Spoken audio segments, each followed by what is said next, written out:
Hey guys, it is Carl Brown for GuitarLessons365.com.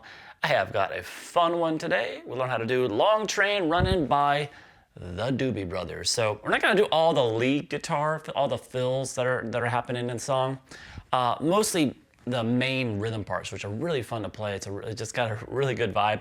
They just keep going throughout the whole song. So it's mostly Tom Johnston's like rhythm parts, but I'm going to intersperse the other ones where I think they are needed, kind of make it a one guitar part, like I usually do, and so make it sound closer to the original recording, but nothing overly difficult, but just a really great driving rhythm the entire time. So it's a lot of fun to play. So hopefully you'll follow along. Now, before I get into it, please subscribe to the channel if you haven't already. Ring the notification bell and all that jazz and all that stuff. And if you really want to support what I do here on YouTube, join my Guitar Academy. You're going to see a link to that in the description. Just go check it out. You'll see that you have full access to all of my courses. My courses for complete beginners to more advanced courses in technique, improvisation, ear training, theory, guitar tone. I do live stream with Academy members every weekend. So you get to know me, I get to know you a little bit, and I can help you out along your guitar playing journey. So it's a fun community. So come join. Free 7-day trial by clicking that link below. All right, so let's jump into this. I'm in standard tuning here, and like I said, this is written by Tom Johnston, and he's doing most of the guitar work, I think, on the original recording, including the lead stuff. At least that's what Wikipedia says, so who knows if that's accurate. But I know live now, John McAfee actually joined later, but he plays all those fills live. But I'm not going to really be covering those. However, I will be playing some of those things where there's little movements in the chord work that are played in that second guitar line, and I feel like that's more important than what Tom was doing in his, because if you see him play live, he kind of stays up here most of the time. But I'll jump down there a couple of times when that occurs, and I'll tell you when that's happening. Anyway, so let's jump into it. So we have this main riff, which is just a really cool driving rhythm.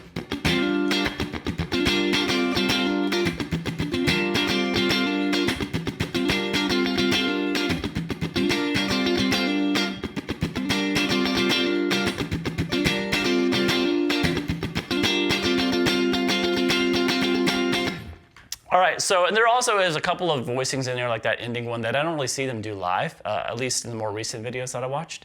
But I'm putting them there because they do happen on the original recording. So we're going to start here, and this is a move that Tom uses a lot in his things. You can see him use a lot of this stuff, and like listen to the music, these kinds of riffs. He's got a really cool way, and especially when we get to where I call the chorus with those little dominant seventh chords, and like how he does that and has a little suspension and he resolves it. It's really, really cool. So we're going to start here with this main riff, which is going to start at the 10th fret. What you want to do is you're basically hitting the top 5 strings, just barring across the 10th fret. All right, so we're going to start there. And what we're going to do is we're going to hammer on to the 12th fret on the D and the 11th fret there on the B.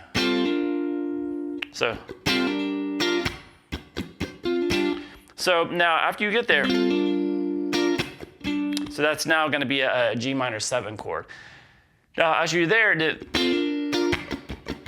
kind of hit it and do some muted hits. It goes down, up, down, up, down, up. And then we're going to go, you're going to hit that chord twice and then go back to just the bar. So you're going to lift those 2 fingers up. So this. And then you hammer it back on and kind of repeat the whole rhythm. So the whole thing is just,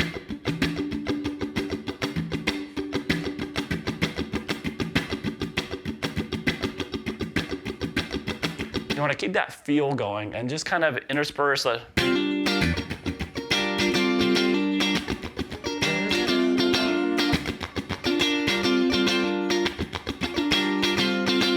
What's important is I hit that twice up top,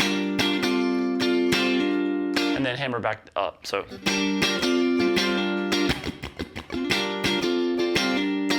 just kind of lock into that rhythm for a bit. It's the most important rhythm. So there's no really dead air there. He's always kind of muting the strings in between it, or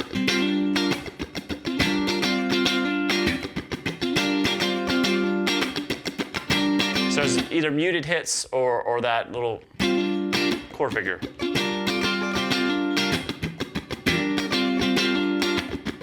So after he's done that riff, at the end of 8 times of playing that riff, just here in the intro, he ends it with this little, you hear this chord come in, he kind of strums. That takes us to the actual verse.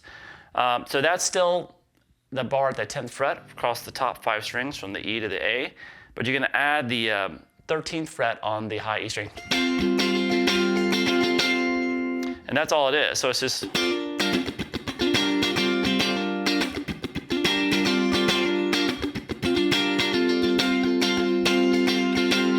and then it goes into the vocals. Now the verse does have that chord at the end of it maybe half the time. So it's kind of like, I think he throws it in randomly. Sometimes he just plays the verse like this.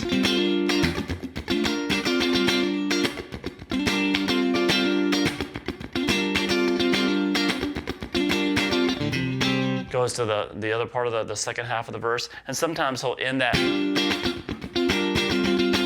with that chord and then go. So when I'm doing the verse here, which I'm getting ready to play through in a second, you're gonna see that transition down to that C minor chord. Sometimes he just kind of keeps with that figure going, or he'll go to that chord and strum that leading into it. And there's not really kind of any rhyme or reason when he's doing it. So you can just put it wherever you want. All right, so let me play through the verse for you real quick, and then I'll show you how to play it. So it looks like this. I'll actually probably go into the chorus too, since the chorus, what I'm calling the chorus, just happens very quickly at the end of the verse. So I'll put the two together here. So here we go.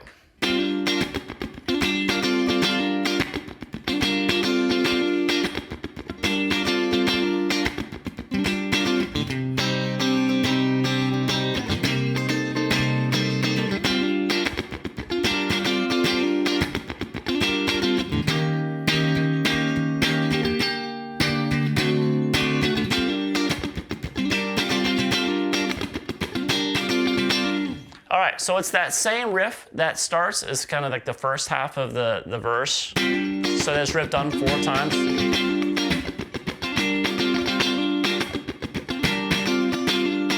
Now, like I said, the 4th time you can just kind of continue the riff and jump down to the C minor, and then jump down to the C minor. Now here, when we jump down to the C minor, you're not gonna see Tom Johnston do this. He just kind of comes back here. And then plays that chord, which we're going to hit as well. This chord is very important. It's kind of the second half of that C harmony, C minor harmony that you're hearing. But we have this little, so we could do it like this, but he's not playing that in his guitar part, but it's really apparent on the recording. So it's kind of, you're going to miss it if it's not there. What's happening here is there's a second guitar part doing this. Down here with a C minor chord. So you'll see this part played by John McAfee live now. So it's basically just down here. So we're gonna jump down here and play that because it's a really important chord there, a little movement. And then we're gonna jump up for the second half and grab that chord, which is really, really cool too. We've got that little dissonant quality about it. So we're gonna do it's still barring across from the high E to the A, but now the 3rd fret. We're gonna play the 4th fret in front of it there on the B string, the 5th fret there on the G, and the 5th fret there on the D. So when you just play this, so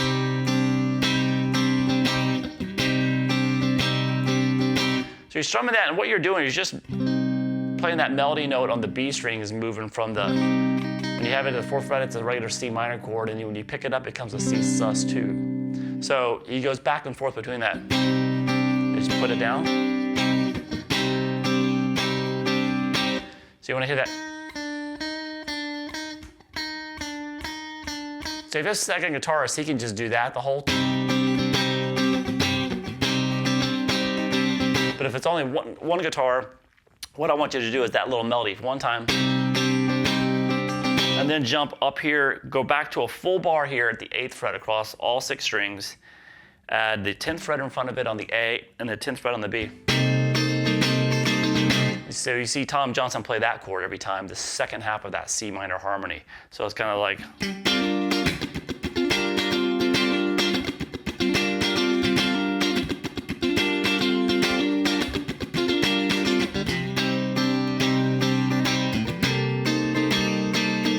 so just up there, and then back to that main riff. So So just a couple times. And then when we get to this dominant 7 chord, that's where I'm calling that the chorus. I don't know. I guess it could be. But basically what this is, and it's a really, really cool move that Tom did. So you can just do it as a full bar or whatever. Or you can just, so basically it's just a bar at the 11th fret. And then in front of that, the 13th fret on the A, 12th fret there on the G string. So you're gonna strum that.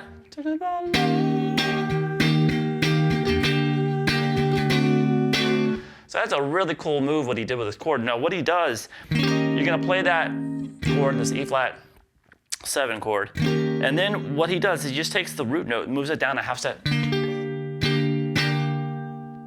So you have those really want to resolve.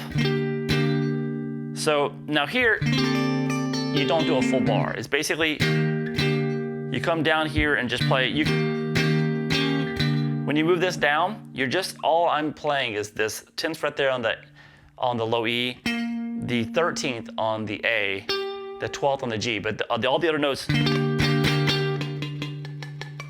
all the other strings, so there's no real true bar going here. I lifted up that bar, so I'm just playing that note on the 10th fret and then muting all the other strings with my index finger. And then, so I only hear those notes. So just in that little transition chord. When you get here, it's just those 3 notes are here. And then what I want you to do is take these 2 fingers and move them down a fret, still leaving that 10th fret on the low E. And then you can do back to the full bar. And then it takes this, basically he's moving from an E flat 7 to a D7, but he did a little suspension in between. It's a really, really cool, unique move that he did. And then back to the riff. All right, so here's that whole section, verse and chorus.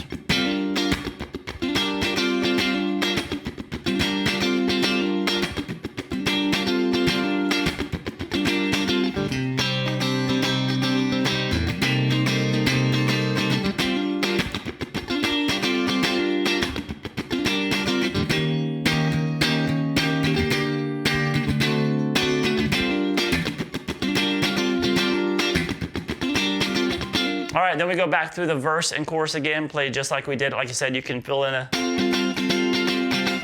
in the middle of that verse if you want to. And then it goes back to the verse and chorus, back to the main riff again. And then we have this little verse variation that happens. So it's kind of like the third time that you're hearing a verse, instead of doing that full rhythm, it uses the same chords, but it goes like this.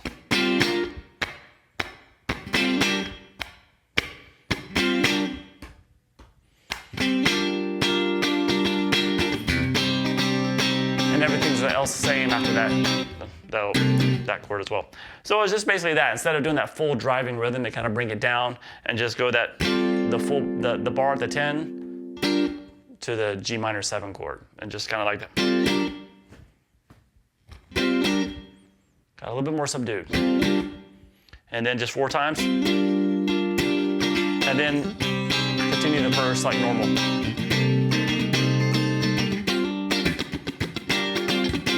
Into the chorus.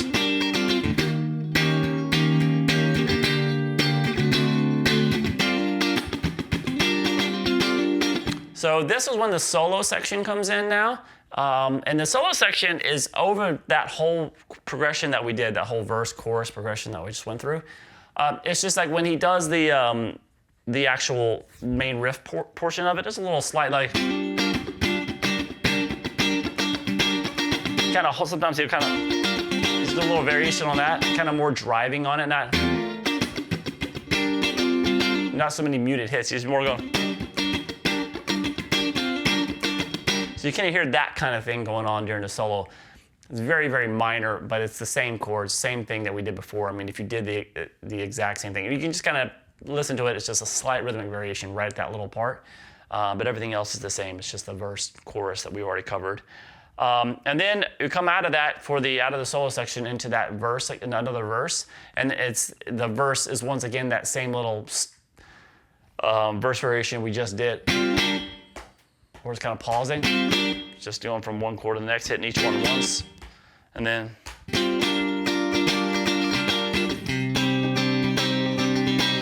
So same thing. All right, so it's basically the same as the previous verse before the solo section. All right, and then we get to obviously at the 2-minute and 20-second mark, there's a verse there that's played once again a little bit different. And it looks like this.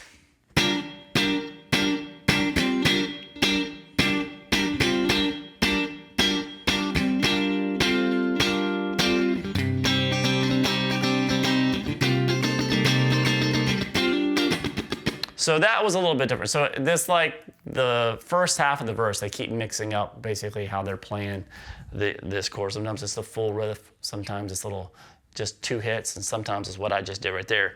And what I did this there is 2, 3, 4, 1, 1, 2. Basically, you're hitting that G minor 7 chord 4 times, and then back to the 10 bar. Just hit once. So you basically do all of that 3 times. 1, 2. Now, by the way, I'm killing each one. Just I'm hitting the chord and I'm just releasing the pressure across the bar and these 2 fingers. So it's just kind of a. While you're doing this, by the way, I'm muting this E string by using by the tip of my index finger. So the index finger is pretty much muting everything. So I'm doing that 1, 2, 3, 4, back to the full bar, just the bar, and then back.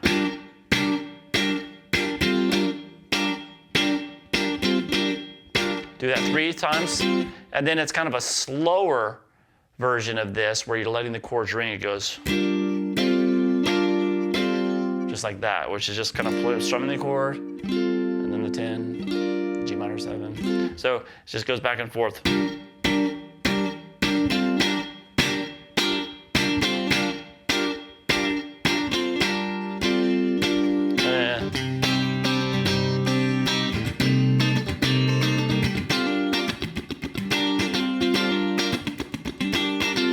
All right, from there, getting out of there, we have kind of this chord. When we get to this chorus chords, it doesn't do this.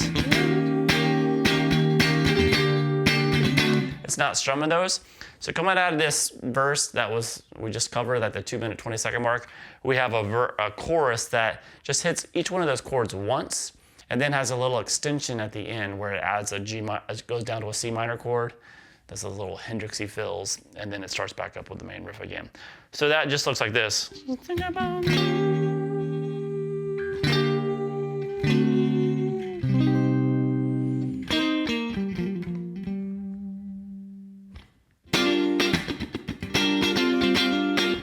So that on the Hendrixy fills, I didn't try to like copy exactly what they're doing. They're just kind of doing the Hendrix style stuff. So let's just play this main chord, this first chord once. And then the little transition, and then the D7, and then you're just going to take this down to a C minor chord, which is a full bar at the 8th fret, 10th fret on the A and the D. And then, I don't know if you know Hendrix's chord style. I have videos on it if you want to check out guitarlessons365.com. But we're basically, you can just bar, you can kind of just hang out around barring the 8th fret across the D and the G. And you play those 2 notes, and then as you do it, you can hammer on the D string or the G from those 2 notes. And then the same thing here on the A and the D.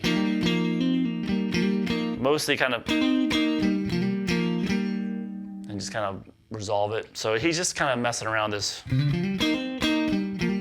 So after he gets here, and then back. So just do whatever you want, really, at that little Hendrixy section. If you really want to get into his chord style, go to my site. I've got just, look up the Hendrix stuff. I have a lot of stuff on that chord style. I also have it in my Blues Rock Bootcamp course. All right, then we get to the main riff again.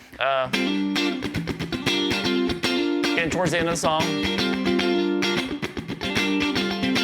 They kind of jam on that a bit.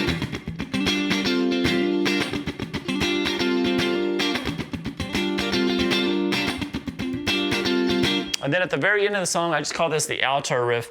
It happens at the 3-minute and 11-second mark. And so you hear this going for the rest of the song.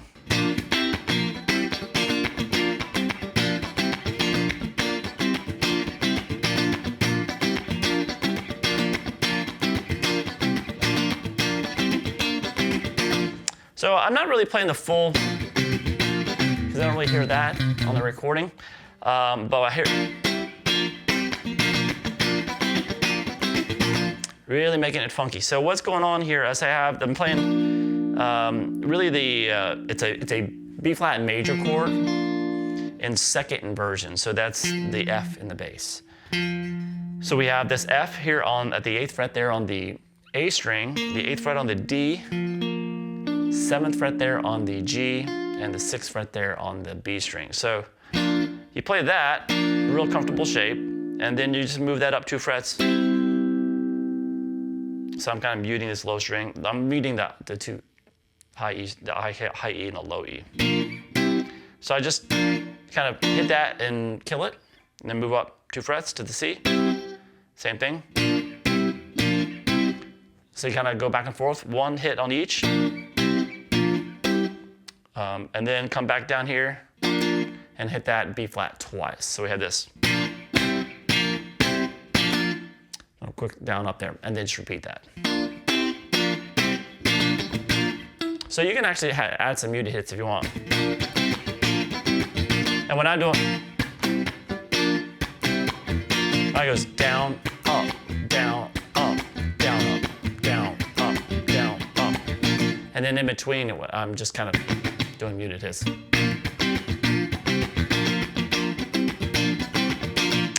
And that's about it. This is a great rhythm guitar song. It really does not let up the entire time, has a great groove to it, really funky, and got some great vocal harmonies too. So it's a very melodic track as well. So I hope you guys enjoyed it and you have fun playing along with it and a good warm up your rhythm hand with it every day. All right, I'll see you guys again soon for guitarlessons365.com.